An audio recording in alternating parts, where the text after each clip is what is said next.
To its advocates, nuclear power is the perfect alternative. Nuclear power produces the most amount of electricity for the smallest amount of global greenhouse gas emissions of any form of energy. And it's the only thing that's scalable and large enough that you can power modern society on. The nuclear fuel rods sit in water. A fission reaction heats it up. This produces steam, and the steam turns turbines that generate electricity, all without emitting any carbon dioxide. California now has 4 reactors producing 15% of its power, but there's an obstacle to building any more. California and nuclear power have a very complicated relationship, starting with the fact that it's just plain illegal to build nuclear here. So even if you wanted to build nuclear, you're going to have to change the law. Fears of radioactivity go deep in California, so for the time being, there's a ban on building new reactors in this state, at least until the federal government approves a permanent storage site for nuclear waste. The biggest challenge with AB 32 is that it's physically impossible unless you lift the state's obsolete 32-year ban on the construction of modern, safe, and efficient nuclear power plants. You just can't do it without that. Chuck DeVore is working in the California legislature to overturn this ban. And others feel nuclear, while expensive, could provide a crucial bridge of reliable power while the technological problems of renewables are figured out. I have to say, I'd rather see renewed investment in nuclear power plant generation of electricity in this century than to build more coal plants. There's no question in my mind that's the lesser of the two evils. But whatever the solution, whatever the mix of nuclear, natural gas, and renewables California winds up with, one thing is virtually certain. Electricity will cost more than it does now. The concern about rising prices is a legitimate one, but to me that's no crisis. We may well need to enter a world of rising apparent energy prices. The state's Public Utilities Commission estimates the shift to renewables over the next 12 years could mean as much as $60 billion in additional costs. But could such a cloud over the economy have a silver lining? When people say that the price of energy would go up, is that possible? Yes, absolutely possible, probable. However, the cost of electricity has stimulated a lot of innovation, and the United States should realize this as a business opportunity. We have incredible intellectual capital in the United States. Why don't we say, we can go find the solutions, and not only that, we can export it to the rest of the world. That's exactly what the governor envisions. Energy technology as a whole new industry, employing huge numbers of people. And it's already starting to happen in California. This Silicon Valley company, NanoSolar, has attracted an investment of $500 million to make a new generation of solar panels. Its investors are betting on one thing. The sheer size of the market. Electricity is a trillion-dollar industry, where even if we capture a percentage of that, it's a huge business. Traditional solar panels are made from semiconducting silicon cells. It's a delicate and complex industrial process. NanoSolar is one of the new thin-film solar companies. They manufacture their panels not from fragile silicon wafers, but from ink. Here at NanoSolar, we start with a nanoparticle ink. It is made up of copper, indium, gallium diselenide, or SIGs for short. The liquid ink is deposited in micron-thin layers onto metal foil, then heated to convert it into a semiconductor. This is what you end up with.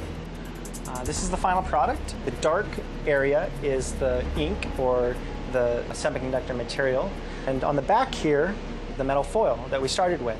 You see that it's very thin, it's flexible, and you're creating electricity. The result, a solar cell that's nearly as efficient as silicon and a lot cheaper. It's like printing a newspaper, a very long newspaper.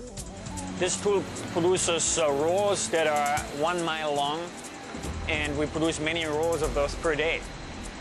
And that's a gigawatt of power, basically a nuclear power plant's worth of power per year. Right now, this thin film is covered with thick glass sheets. The company has to guarantee buyers that this new material will last as long as silicon panels. The glass adds expense, but protects the film from the elements. As a result, these panels aren't as cheap as they could be. Still, they're sold out for the next 3 years. And there are many potential clients, even just down the road in Silicon Valley. Google has already invested in solar to power its large campus and save money on electric bills. We installed these panels for several reasons. One of them was to help the environment, but the other is to save money. These panels will actually pay for themselves in about 7.5 years. After 7.5 years, we're getting what's essentially free electricity from these panels, and they'll continue to generate electricity for 25 to 30 years. Another company, California Steel Industries, is investing $70 million to replace this old furnace with a new, more efficient one. It's creating new jobs by building the furnace on site. It's all part of a philosophy that sees green technologies as good for the environment and for the economy as well. The Wall Street Journal said that we're experiencing a new gold rush in California because of technologies and companies exploding all over the state. And we are making already $10 billion on green, clean technology. And by the year 2010, we are going to make $20 billion. And yes, that's where the action is. But there has been no gold rush for Jim and Myra Malkowitz. Any of these for us? No, these are all hotel. Their family has been in the mattress business for decades, but with the increasing costs of materials, times are very tough. My father's been in the business for 50 years. He's never seen it this difficult. The margins are shrinking. The cost of fuel is going up. The cost of foam is going up. In just a 7-month period, we've had 4 price increases on polyurethane foam, which we use obviously a lot in our mattresses, totaling 60%. 60%. That's just one component. It's gone across the board. The vicious pincer of higher costs at a time of recession has devastated their profit margins. They're down to just 3%. For Jim and Myra and their 60 employees, the prospect of a large hike in electricity rates is terrifying.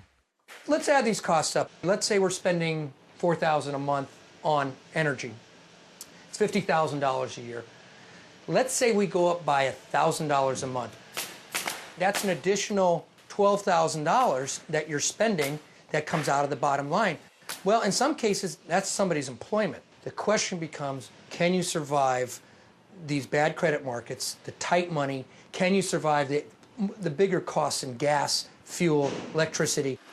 What is abundantly clear to Jim and Myra is that what applies to Google or California Steel just isn't an option for the small businesses that employ half of all working Californians.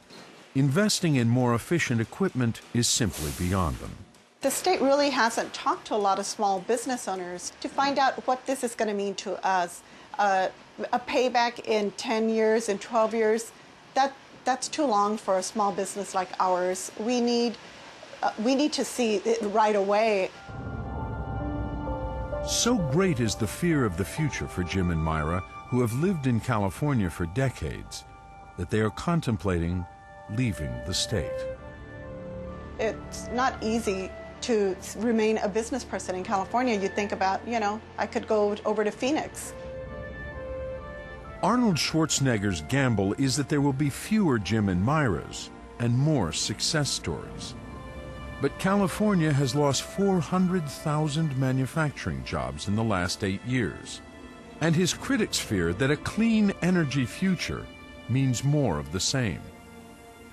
Sure, there'll be some job losses, but then again, if clean technologies take off, there might be a boom in windmills or renewables. So I don't think it's a zero-sum game.